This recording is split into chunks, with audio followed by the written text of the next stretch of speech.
Have you ever wondered what kind of beings gather behind closed doors to shape the fate of nations, not with armies, but with a single word? They call it the Octagram. But don't be fooled by the elegance of that name. It's not just a council, it's a battlefield of titans masquerading as diplomacy. 8 demon lords, each a world-ending force in their own right, sit together at a table where silence is just as deadly as swords. And behind every decision lies a power struggle millennia in the making. You might think they govern monsterkind, or perhaps maintain some twisted form of balance in this chaotic world. But the truth is far more complex and far more terrifying. Because the Octagram wasn't born out of necessity, it was born out of a game. And the game master? Guy Crimson, the first true demon lord, the primordial of red. A being so powerful that even the gods themselves once turned their heads in respect or fear. He founded this council not for order, but to play against another myth, a man named Rudra, a hero turned emperor, a tyrant turned martyr. The Octagram is the board, the demon lords, his pieces. But here's the twist. Guy didn't choose pieces he could control. He chose monsters that could break the world. Milim, daughter of Veldanava, the Destroyer. A living calamity so unshackled that even Guy himself had to fight her for 7 days straight just to make her listen. She's not a child. She only wears the skin of one. Inside is a wrathful goddess with no leash, except one, friendship. Her bond with Rimuru Tempest, the newest demon lord, might seem innocent. But remember this. Milim once destroyed a kingdom for less than what Rimuru has endured. She is loyalty wrapped in catastrophe. Then there's Ramirez. Laughable to the untrained eye. Tiny, flighty, loud. But behind her giddy madness lies one of the world's deepest truths. She is balance itself. The labyrinth she governs isn't just a dungeon. It's a crucible of heroes. And more importantly, she is a guide. The chosen heroes don't find Ramirez. Ramirez finds them. In a world where gods sleep and dragons dream, she walks between destinies.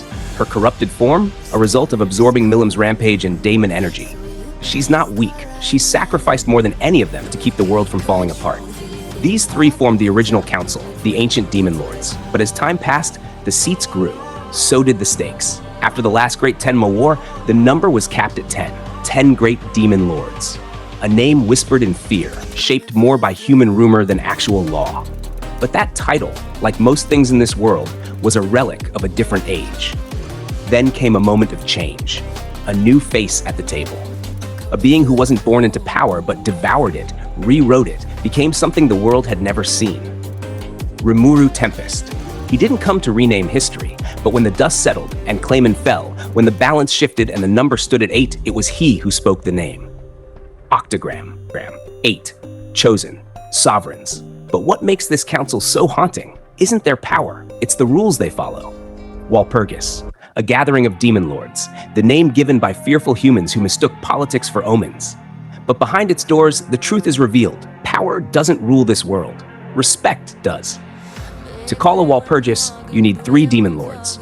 To attend, you must come or send a being strong enough to die in your place. And once you're there, your word holds weight. But only if your strength matches your spine. And if it doesn't, you're purged. It's not metaphorical. There was a time a self-proclaimed demon lord brought over 100 subordinates into a banquet, an act of arrogance meant to intimidate. He left with none. Not even bones remained. This is the stage the Octagram plays on. And the players? Each one is legend. Guy Crimson. He wields Lucifer, Lord of Pride, a skill that lets him reproduce any ability he's witnessed once. He fights with World, a Genesis-grade sword gifted to him by Veldanava himself, the Star King Dragon. The one who created the world, the one who chose Guy, not as a servant, but as a mediator between chaos and order. Milim wields Satnel, Lord of Wrath, a manifestation of her rage, an eternal reminder of the day she lost her only family. A dragon named Gaia, killed by fools. Her power is unmatched. Her mind, sharper than anyone dares admit, but her heart is still that of a grieving child, a child that could wipe out continents if pushed. Ramirez holds Small World, an intrinsic ability tied to the very concept of dimensional creation. A maze, a world, a trap, all of it inside her palm. And yet, her strength isn't in combat, it's in foresight. She's the one who stopped Milim once. She's the one who keeps peace with laughter, not blades. Then comes Dagrol, the Earthquake. A true giant. His fists have cracked the sky, His aura alone once shook a tower to its foundation. He's one of the few without an ultimate skill, yet he stands equal. Why? Because his existence is a weapon. He fought Veldora. He made Xion die repeatedly. Even Luminous had to trap him to stop him. Luminous Valentine, Queen of Nightmares. She faked her death for 1,500 years just to rule from the shadows. She gave birth to a nation, Lubilius, under the nose of humanity. Her skill, Asmodeus, Lord of Lust, lets her dominate life and death itself. And her weapon, Night Rose, a god-grade treasure, beautiful, deadly. Then we have Dino, the fallen angel, once a heavenly general under Michael, once a sword of Veldanava, now the laziest traitor in existence. But that's a mask. His Astaroth, Lord of the Fallen, is a sealed nightmare. He destroyed a nation when rage overtook him. And though he pretends to care for nothing, that's because he's already seen the world fall apart once. He doesn't want to stop it. He just doesn't want to feel it again. Leon Cromwell, the Platinum Saber, a chosen hero who walked the line between light and dark.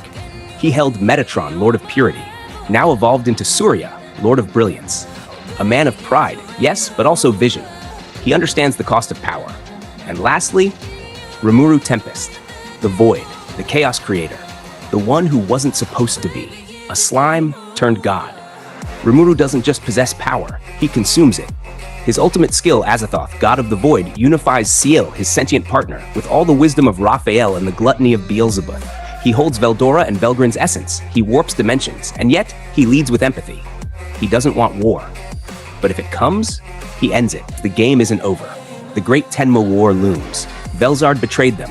Dino shifted sides. Michael stirs in the heavens, and in the Frost Palace, Guy calls another banquet, a Walpurgis, where decisions are made that will ripple across the cosmos. And here's the paradox. The Octagram were never meant to rule.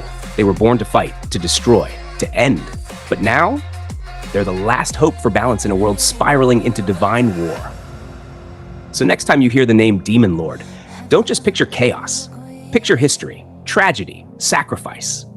Picture beings who've lived longer than kingdoms, broken more rules than gods, and carry the weight of a world that fears them and needs them. Because the Octagram isn't just a council, it's a reckoning. And every seat at that table is a throne carved from war.